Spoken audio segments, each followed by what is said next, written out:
मेरे चल के गगरिया चलो धना, मेरे चल के गगरिया जब तू राह धरोपन घट की, जब तू राह धरोपन घट की, छाई गजब अंधेरिया चलो धना, धीरे छलके गगरिया चलो धना, धीरे छलके गगरिया, अटे पटे चाले राह नहीं सूझे, छाई है जब अंधेरिया चलो धना, धीरे छलके गगरिया चलो धना, धीरे छलके गगरिया, शोधी शोधी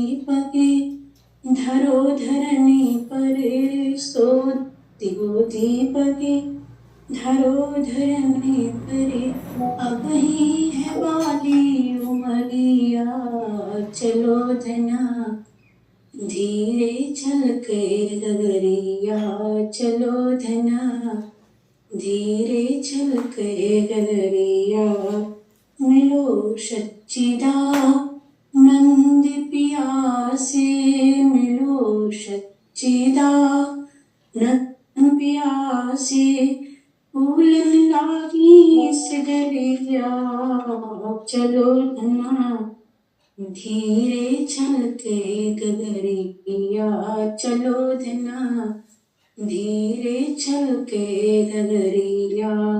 देव भगवान की जय, माता दी की जय।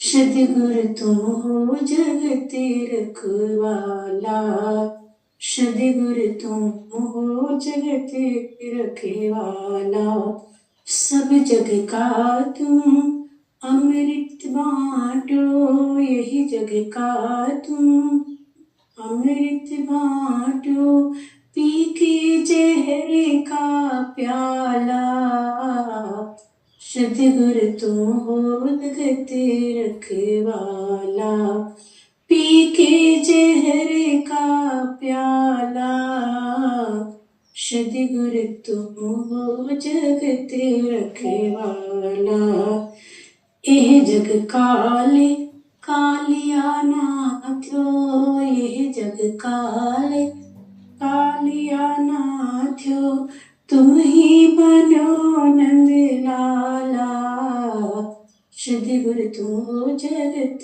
रखवाला, तुम ही बनो नंद लाला, सदगुरु तुम हो जगत रखवाला, सदगुरु तुम हो जगत रखवाला, नाना तने धरे दासुवारो, नाना तने धरे दासुवारो, ऐशो दीन दयाला, सदगुरु तुम हो जगत रखवाला, ऐशो दीन दयाला, सदगुरु तुम हो जगत रखवाला, सदगुरु तुम हो जगत रखवाला, अब सच्चिदानंद बन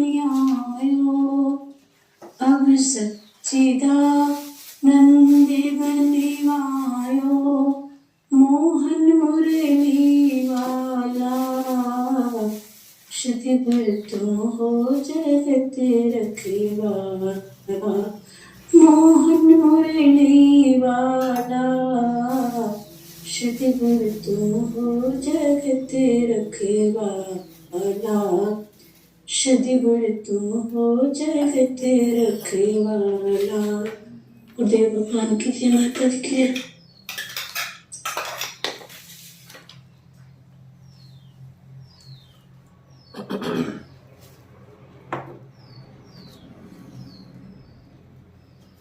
सच्चिदानंद रूपाय विश्वोत्पत्ति उत्पत्त्यादि हेतवे तापत्रय विनाशाय श्रीकृष्णाय वयं नुमः। कृष्णाय वासुदेवाय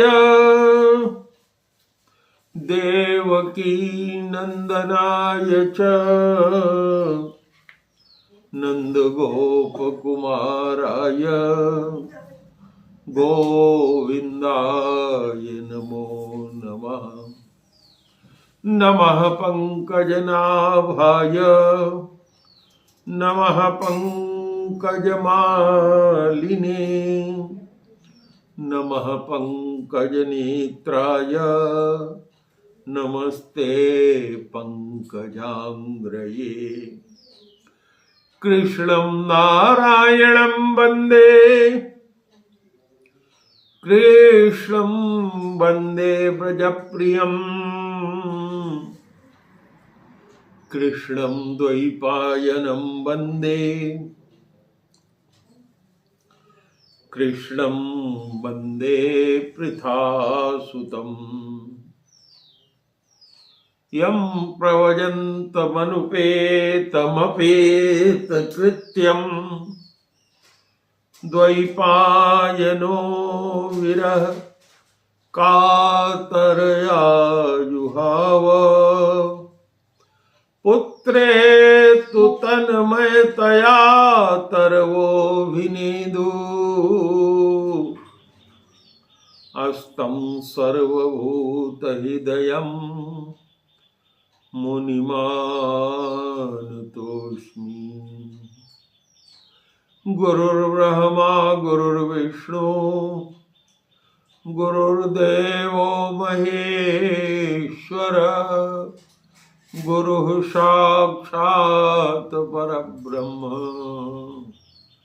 तस्मै श्री गुरुवे नमः। अज्ञानतिमिरान्धस्य ज्ञानाञ्जनशलाकया चक्षुरुन्मीलितं यस्य तस्मै श्री गुरुवे नमः। एक बार प्रेम से बोलिए गुरुदेव भगवान की जय, सच्चिदानंद भगवान की जय।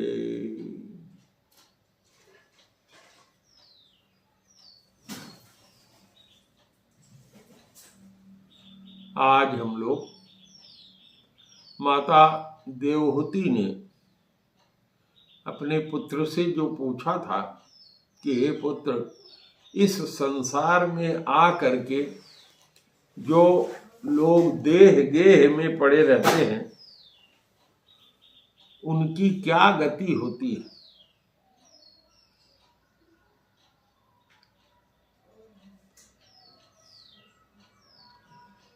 तो कपिल जी ने अपनी माता को उपदेश दिया था जो श्रीमद् भागवत का एक बहुत ही ज्ञानपूर्ण और पालन करने योग्य उपदेश है। कपिल देव जी ने अपनी माता देवहूति से कहा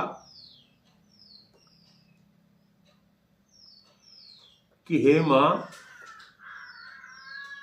जो लोग घर में रहकर सकाम भाव से गृहस्थ के धर्म का पालन करते हैं और फलस्वरूप अर्थ और काम का उपभोग करके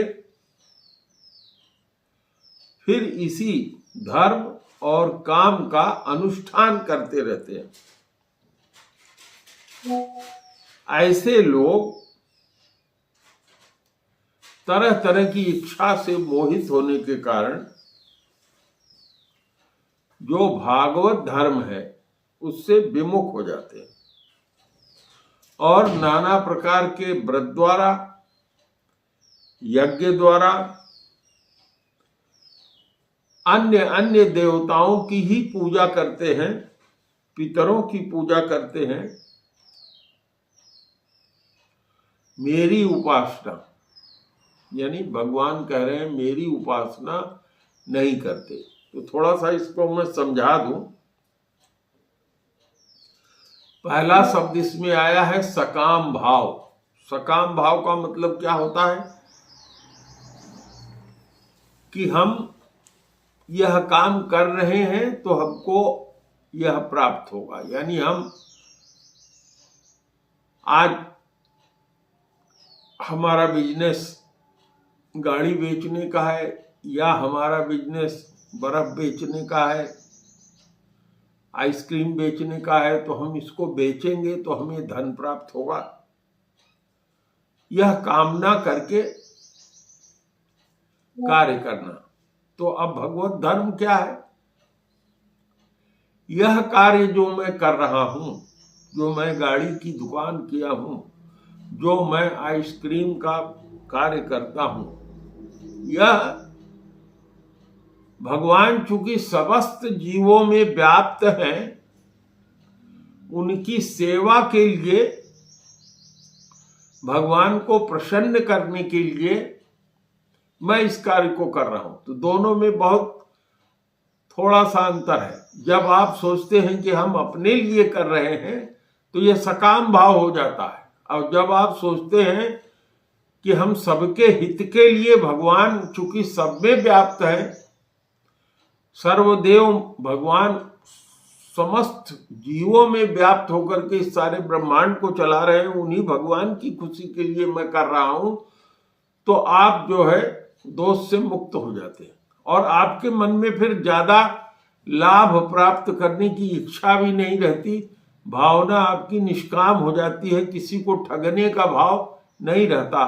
कोई भी ग्राहक जब मिलेगा तो आप उससे समझेंगे कि भगवान ही ग्राहक के रूप में मेरे यहाँ आ गए हैं, और भगवान के रूप में जब आप उन्हें देखेंगे तो उनकी सेवा करेंगे, उनके प्रति सम्मान का भाव होगा, भगवत भक्ति आपकी प्रबल होगी।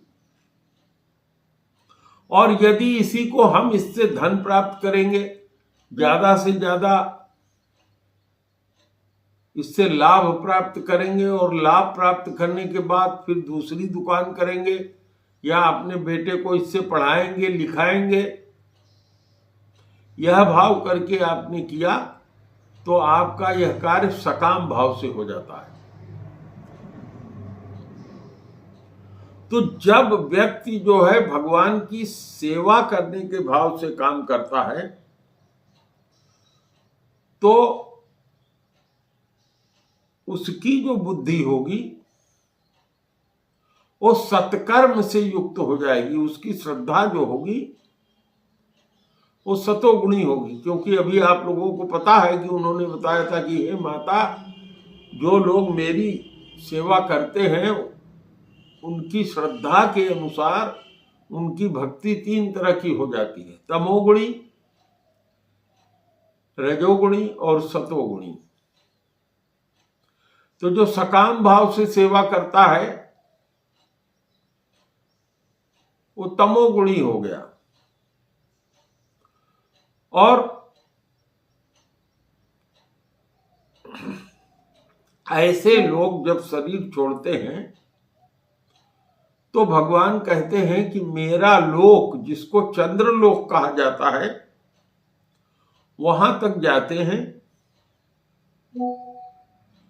उनका स्वर्ग वहीं तक होता है और वहां जाकर के चंद्रमा के साथ उनको सोमपान करने को मिलता है। और फिर जब उनका पुण्य जो है क्षीण हो जाता है तो वो धरती पर फिर से सूकर कुकर आदि योनियों में लौट आते हैं। और आगे का समझिए, और जहां ये भगवान ने सारे ब्रह्मांड का लय कर दिया तो क्या होता है, सारे लोग खत्म हो जाते हैं। ब्रह्मा के लोक से लेकर के चंद्रमा के लोक तक जो भी लोक हैं, समस्त देवताओं के या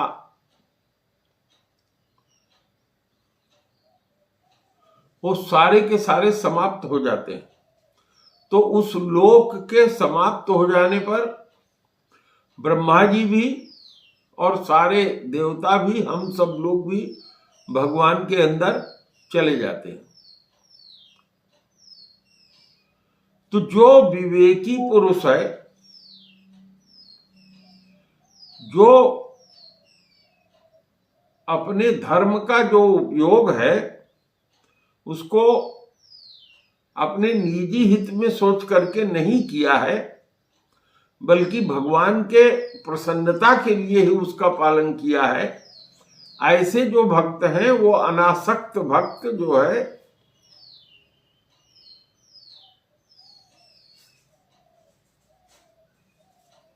शुद्ध चित्त हो जाते हैं। काम कर रहे हैं वही काम जो आप कर रहे हैं, करना आपको वही है, लेकिन केवल भावना बदल दिया तो आपका चित्त जो है शुद्ध हो जाएगा।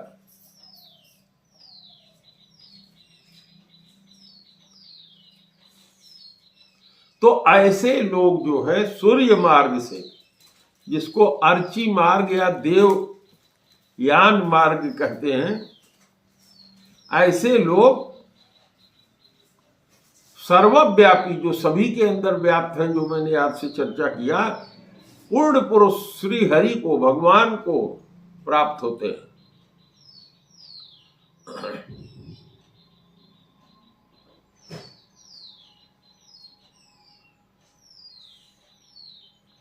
और आप लोगों को चर्चा करके हमने बताया ही था कि हिरण्यगर्भ संवर्तताग्रे, हिरण्यगर्भ माने ब्रह्मा जी।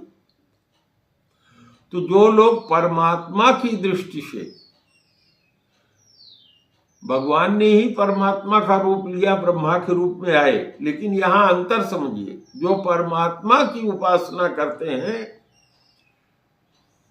परमात्मा की दृष्टि से जो लोग हिरण्यगर्भ की उपासना करते हैं, वो ब्रह्मा का जब तक दो परार्ध उनका जीवन होता है, उन्हीं के सत्यलोक में, ब्रह्मा जी का लोक सत्यलोक कहलाता है, उन्हीं के लोक में रहते हैं।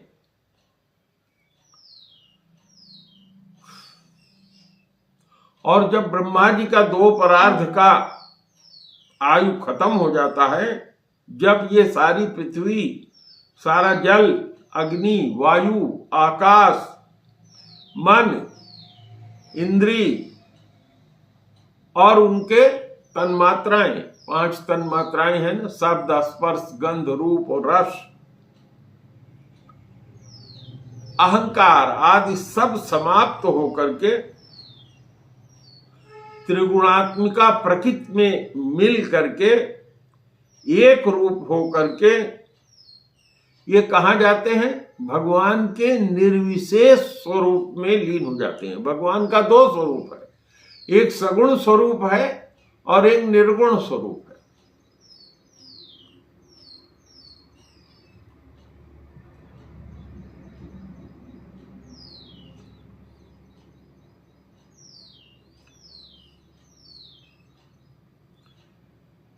तो ध्यान देने की बात यह है कि भगवान के निर्विशेष स्वरूप में, यानी जो उनका निर्गुण स्वरूप है, उसमें जाकर के लीन हो जाते हैं।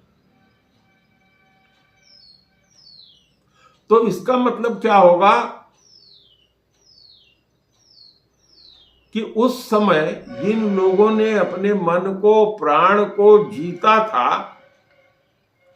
और जो विरक्त योगी गण भी थे, वो भी देह त्याग करके ब्रह्मा जी में ही प्रवेश करते हैं, यानी भगवान श्री हरि को प्राप्त नहीं होते। इसीलिए कहा है कि जो निर्गुण निर्विकार ब्रह्म की उपासना करते हैं वो भगवान को प्राप्त नहीं होते। उनको 4 तरह के मुक्तियां जरूर मिल जाती हैं, लेकिन भगवान श्री हरि के साथ वो जा नहीं पाते,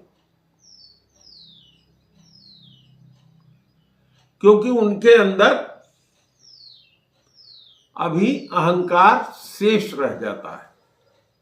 अहंकार और प्रकृति, जो ये 2 आवरण है, ये योगियों के अंदर, ध्यानियों के अंदर निर्गुण निर्विकार की उपासना करने वालों के अंदर शेष रह जाता है। इसीलिए देखिए, जब कहते हैं कि हे प्रभु, हमने ये देखा है कि जो निर्गुण निर्विशेष रूप की आपकी उपासना करते हैं, यानी भगवान के सगुण रूप की उपासना नहीं करते हैं, उन प्रार्थना में क्या कहते हैं कि हे प्रभु, मैंने उनको देखा है कि वो बहुत उच्च पद पर पहुंच करके भी, ये उच्च पद क्या है? निर्गुण निर्विशेष ब्रह्म। इसीलिए मैं आप लोगों को बार बार समझाता हूं कि ब्रह्म, परमात्मा और भगवान तीन रूप हैं इसके। ब्रह्म उसका निर्गुण निर्विकार रूप है, परमात्मा ब्रह्मा जी का रूप है जिससे सारी सृष्टि का निर्माण हुआ, और जिसको भगवान कहते हैं वो श्री हरि का रूप है। वो जब कृष्ण के रूप में आते हैं तो तीनों के अंतर को समझना अत्यंत आवश्यक है। तो कह रहे हैं कि हे माता, तुम अत्यंत भक्ति भाव से श्री हरि के चरण शरण में जाओ, क्योंकि सारे जीवों का जो हृदय है वही श्री हरि का मंदिर है। इसीलिए कल जब आप लोगों से हमने सुनाया था तो कहा था, भगवान ने क्या कहा था कि जो लोग बगल में खड़े किसी भी प्राणी की अवहेलना करते हैं, और वहां यहां तक भी कह दिया केवल मेरे मूर्ति रूप की उपासना करते हैं, वो रजोगुणी उपासना उनकी बताया था कि उनकी उपासना भी अच्छी उपासना नहीं है, रजोगुणी उपासना है। कहा कि सतोगुणी उपासना क्या? कहा जो मुझे समस्त जीवों के हृदय में देखता है और मेरे अंदर और किसी जीव के प्रति भेद नहीं करता, किसी जीव से घृणा नहीं करता, सबको एक जैसा देखता है, किसी से स्प्रिया नहीं करता,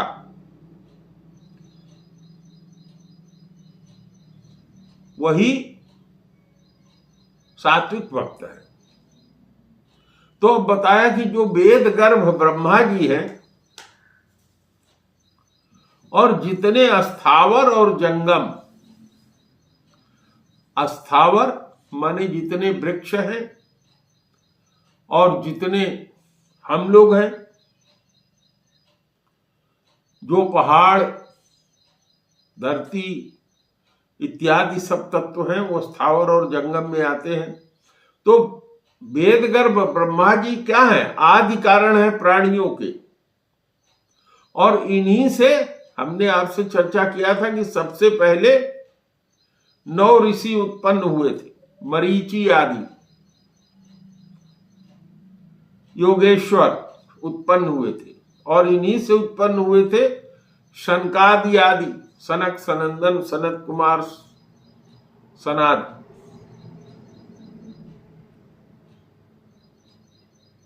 सनक, सनंदन, सनत कुमार, सनकादिक, ये 4 लोग उत्पन्न हुए थे।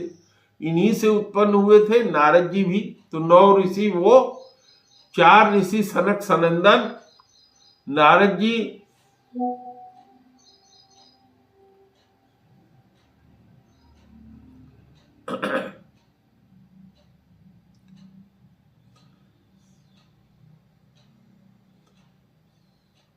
ये लोग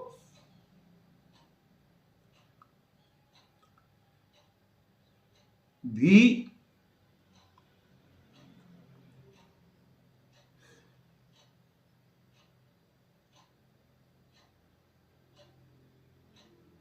भगवान में नहीं, भगवान को नहीं प्राप्त होते, श्री हरि को नहीं प्राप्त होते। ये भगवान के शरीर में तो जाते हैं, लेकिन जब तक वो सृष्टि नहीं करते तब तक उनके शरीर में वैसे ही वर्तमान रहते हैं, और जब फिर श्री हरि सृष्टि करते हैं तो ये उसी रूप में आके प्रकट हो जाते हैं। यानी इनको भगवान की प्रेमा भक्ति नहीं प्राप्त होती, ये भगवान को नहीं प्राप्त होते। इसी प्रकार जितने भी ऋषिगण हैं सब अपने अपने कर्म के अनुसार केवल ब्रह्मा का जो लोक है, ब्रह्मा के लोक का ऐश्वर्य भोग कर भगवान की इच्छा से जब गुणों में फिर क्षोभ होता है, यानी फिर से सृष्टि होती है, तो इस लोक में फिर से आ जाते हैं। तो इसीलिए कह रहे हैं कि हे माता, जिन लोगों का जो चित्त है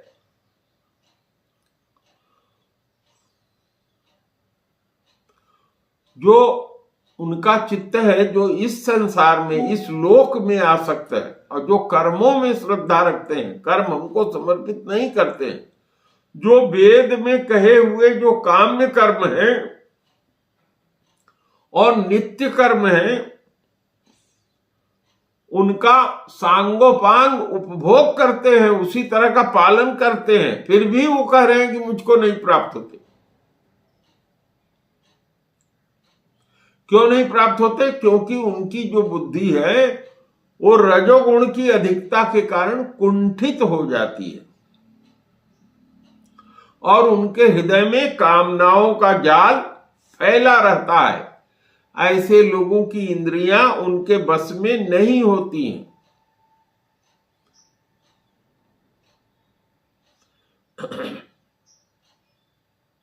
और ऐसे लोग भगवान की भक्ति नहीं करते हैं,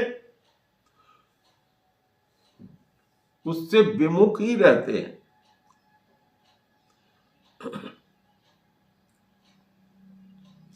चाहे इनके पैदा होने से इनके मरने तक सारे संस्कार वेद के अनुसार पूर्ण हुए हों, लेकिन ये सब लोग मरने के बाद फिर अपने संतान के वंश में ही अपने पुण्य के प्रभाव से उत्पन्न हो जाते हैं। अपने संसार में ही पुत्र पौत्र नाती नातिन होकर के उसी में उत्पन्न हो जाते हैं। बस इतने फल मिलता है। और कहा कि फिर अगले उसमें, हे माता, जब उनका भोग क्षीण हो जाता है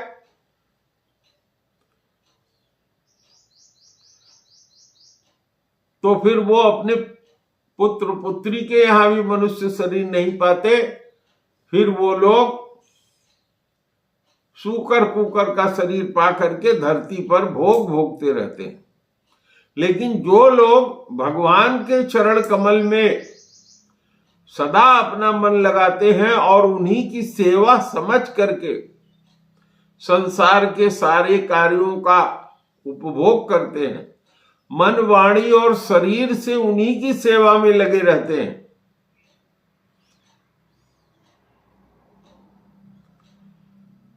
तो उनका यह सब किया हुआ कार्य भगवान वासुदेव के लिए किया हुआ कार्य माना जाता है। क्योंकि सभी विषय और कार्य जो है भगवत रूप होने के कारण समान है,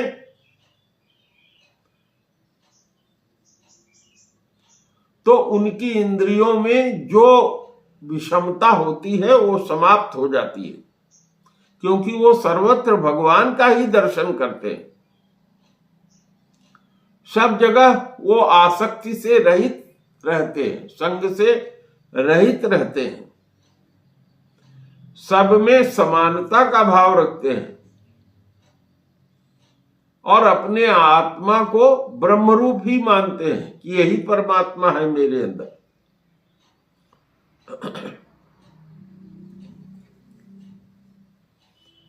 तो कहा उनका फल क्या होता है? वो मुझे प्राप्त हो जाते हैं।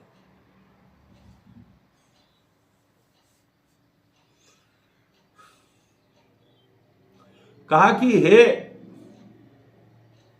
माता, जैसे मैंने ब्रह्म के रूप में महतत्व, वैकारिक, राजस और तामस, 3 प्रकार के अहंकार, 5 महाभूत, 11 इंद्रियां बन जाती हैं और फिर वही स्वयं प्रकाश ब्रह्म जो है इन्हीं के संयोग से जीव बन जाता है, तो जीव का जो यह शरीर है वह ब्रह्मांड है और उसी ब्रह्मांड में ही वह जीव रहता है। इसीलिए कहा जाता है यथा मुंडे तथा पिंडे।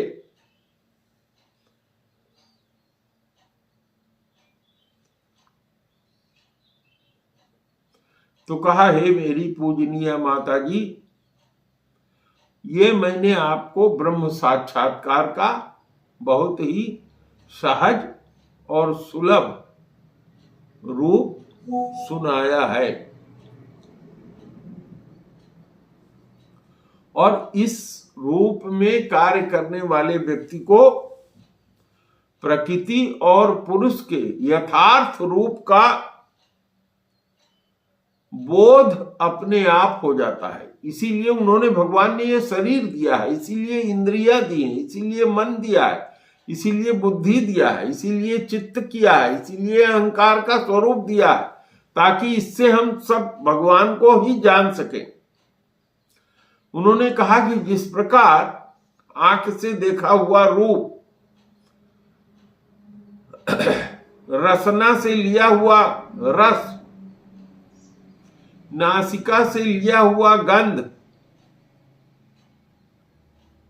इस तरह से अनेक गुणों के आश्रयभूत होने से एक ही पदार्थ हमको जिस इंद्री में जाता है उसकी अनुभूत होती है। यानी जिसको रसना मीठा समझ रही है, उसी को नासिका गंध के रूप में महसूस करती है, उसी को आंख रूप के रूप में देखता है, वो सब एक ही होता है। उसी प्रकार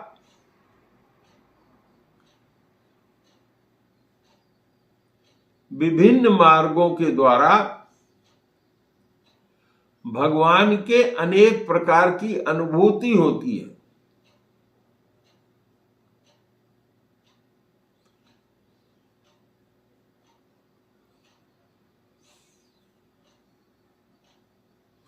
उन्होंने कहा कि हे माता जी, सात्विक, राजस और तामस और निर्गुण के भेद से जो मैंने 4 प्रकार का भक्ति योग बताया, वही प्राणियों के जन्म आदि के विकारों का हेतु है। माने उसी कारण प्राणियों का जन्म आदि होता है, आदि माने मृत्यु वगैरह। इसकी गति जानना कठिन है, नहीं जाना जा सकता। उसी के काल स्वरूप मैंने आपको अपने बारे में बताया था।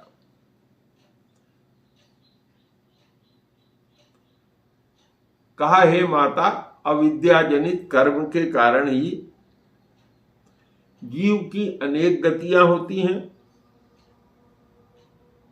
जिनके कारण वो अपने स्वरूप को पहचान नहीं पाता। कहा कि हे माता, जो मैंने तुमको उपदेश दिया है, इस उपदेश को दुष्टों के सामने, जो विनीत ना हो, दुर्विनीत जिसको कहते हैं, उसके सामने, घमंडियों के सामने, दुराचारियों के सामने, दंभियों के सामने कभी मत सुनाना। जो विषय लोलुप हो, घर गृहस्थी में आसक्त हो, मेरे भक्त न हो, अथवा मेरे भक्तों से घृणा करने वाले हो, द्वेष करने वाले हो, उन्हें भी इसका उपदेश कभी नहीं करना चाहिए। कहा, किसको करना चाहिए? जो मेरे अत्यंत श्रद्धालु हैं, भक्त हैं, विनयी हैं, दूसरे के प्रति भेद दृष्टि नहीं रखने वाले हैं, सब प्राणियों में मित्रता रखने वाले हैं, गुरु की सेवा में तत्पर रहने वाले हैं, ब्रह्म के और बाह्य विषयों के बारे में अनासक्त हैं, शांति चित्त है, मत्सर शून्य है। मत्सर मैंने आप लोगों को बताया था, जो दूसरे के गुणों में दोष देखता है। यद्यपि वो गुण है, लेकिन उसके गुण को ही वो दोष देखते हैं। तो जो मत्सर शून्य है, पवित्र चित्त है, तथा मुझ में परम प्रीति रखने वाला है, उसी को उन्होंने कहा कि ये उपदेश दिया जाना चाहिए। कहा कि हे माता, जो पुरुष या जो जीव, पुरुष माने स्त्री पुरुष सब एक ही होते हैं क्योंकि सबके अंदर आत्मा है, जो कोई भी पुरुष इसको एक बार भी श्रवण कर लेता है या इसका पालन करता है, वो अवश्य ही मेरे परम पद को प्राप्त होता है।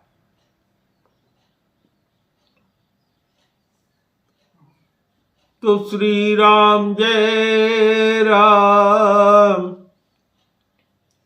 जय जय राम, जय सिया राम, जय जय सिया राम, जय रघुनंदन,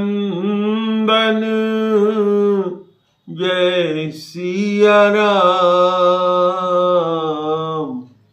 सीताराम, जय सीताराम। जप ले राम का नाम, अंत समय में आएगा काम। जप ले आठों याम, राम का नाम, राम का नाम। प्रेम से बोलो गुरुदेव भगवान की जय।